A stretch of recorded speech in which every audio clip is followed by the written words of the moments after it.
Hi, welcome to Community Connection. I'm your host, Sarah Clark, and today with me I have Kim Colby Davis, Executive Director of CASA of Santa Barbara County. Welcome to the show. Thank you for having me. So I just recently learned about CASA as an organization and was just so excited about all the great work you're doing in the community, and I'd love to tell our viewers about what CASA is and what you do. So tell me a little bit more about the organization. Well, CASA started in Santa Barbara County in 1993 when a few women got together and they had heard about this amazing program that advocated for abused and neglected children. And they just thought, we need to bring this to Santa Barbara County. So on a real grassroots level, they just started this with the support of the court. And it has grown. And in 1995, we became a standalone nonprofit.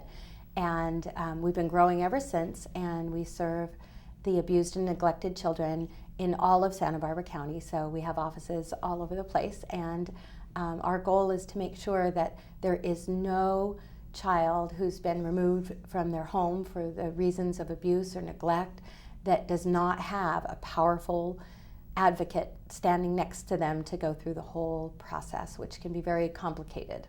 I'm sure. And I mean, how important to have an advocate and just somebody they can count on in this time of transition. So tell me a little bit about the process of how you find these children and the volunteers that you work with that are their advocate and how this all works. So the children are actually assigned to the program when the court, the judge or one of the attorneys or social workers has a child that has been removed from their home. Always because of abuse or neglect reasons. It's not anything the child has ever done. And that's so important for people to understand that this is really children who have done nothing. They range in age from literally 0 up past 18 now. And the common factor is that they've all been let down by the very people in our lives that we are really supposed to be able to count on, and that's our parents. And so they come into this system, and it can just be such a time of chaos for a child, because no matter how bad a child's home is, how you and I would go, oh gosh, that's awful, and of course, we need to make sure that child is safe. But for a child, that's what they know. And so, generally, they don't even understand many times why they've been removed. So having a volunteer to come forward to be there for them through this process. When you look at what happens in the system of care for children, everybody's got a caseload. A social worker will be generally working with maybe 30 families. The attorneys have literally probably anywhere from 100 to 200 cases, depending on where they are in our county. The court itself can sometimes hear 20 cases before they even go to lunch. So everybody's got a caseload, but when we assign a volunteer to that child, that volunteer has that one child. And so this way, the volunteer actually is able to really know what's going on in that child's life. And because of our process where our volunteers, they go through extensive training and we provide them with the support that they need, the court provides them with a court order that allows them access to every kind of information that you can think of. They talk to lawyers, social workers, teachers, doctors, really anybody that touches that child's life. Our volunteer is going to talk to learn about what's going on in that child's life. And then they gather all that information so that they've got the whole picture. And they're able to then provide the court with all of this crucial information so that then the court can make the best possible decision on what's going to happen in that child's life. Well, your volunteers seem so crucial as part of this. I can't imagine you not being part of this process because everybody else is so focused on a different aspect of this child. It's nice to have somebody that is on their side that can speak to everything that's going on. Absolutely. So that's just incredible. I love hearing about it. So tell me more about the volunteers, what type of commitment it is for them, who can be a volunteer, what type of training it takes. Okay, so the number one thing is that you do have to be 21 years old to be a CASA volunteer, because basically once you go through our training, we provide a 30-hour state-mandated training program, and then at completion of that and completion of a very intensive background check, our volunteers are sworn in and they're actually made officers of the court for the purpose of serving on a child's case. So 21 is the minimum, and we have volunteers that are literally well into their 80s, and every age in between. I would say that our primary demographic are people who are over age 45. I think the empty nest syndrome, where people say, I kind of know a little bit about raising kids and I'm not really done, with all that caretaking, but my kids have moved on and they're doing their own thing. Those make up probably the biggest number of our volunteers. And I think it's important to note as well, though, that you are an independent nonprofit. You're not part of the court system. You're not a government entity. That you saw this gap here where there's an area that the children need the support, and you do run independently. Is that correct? Absolutely. So we're not a county program, we're not a government program, and we don't receive that type of funding. We exist in the community because community foundations and individuals have decided that the children in our community, really the most vulnerable children, are that important. And so we are completely dependent on the generosity of the community to exist.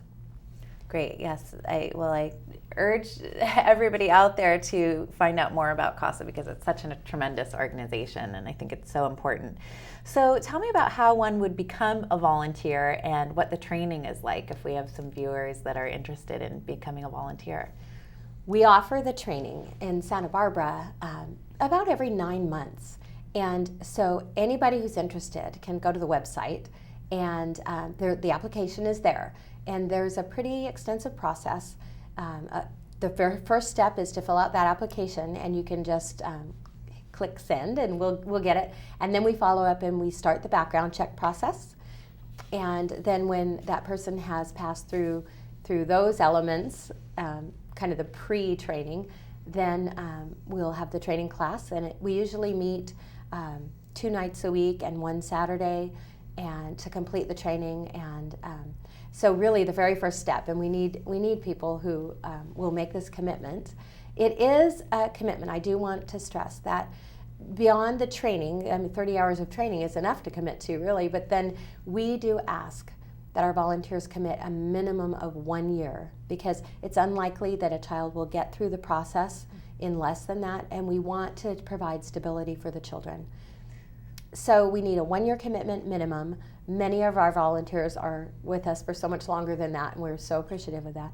And then the total time commitment is between 10 and 12 hours a month. We do ask that our volunteers see the child at least once a week for an hour. And then there's all of the other work, the sort of the investigation part of it, where they're talking to lawyers and social workers and so on. So it all starts with the website and filling out the application. Wonderful. It sounds, like it is reasonable with the time commitment that for a lot of people. So is there, I know you can't talk about specifics with names and details, but is there a general type of, success story that you could share with us so we can kind of see a snapshot of the impact that the CASA volunteers have?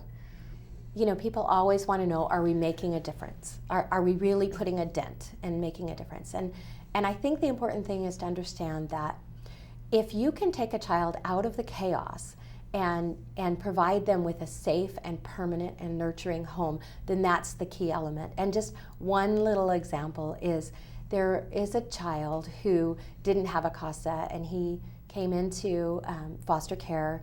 His mom suffered mental illness and chronic homelessness, and he was never going to be able to go back home.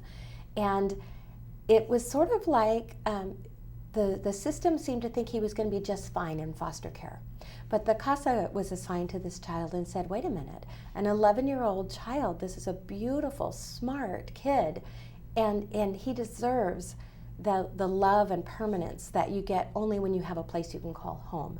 So through just, really being persistent, that CASA volunteer was able to find that there was a home that had adopted one of his half siblings that was interested in making him a part of their permanent family.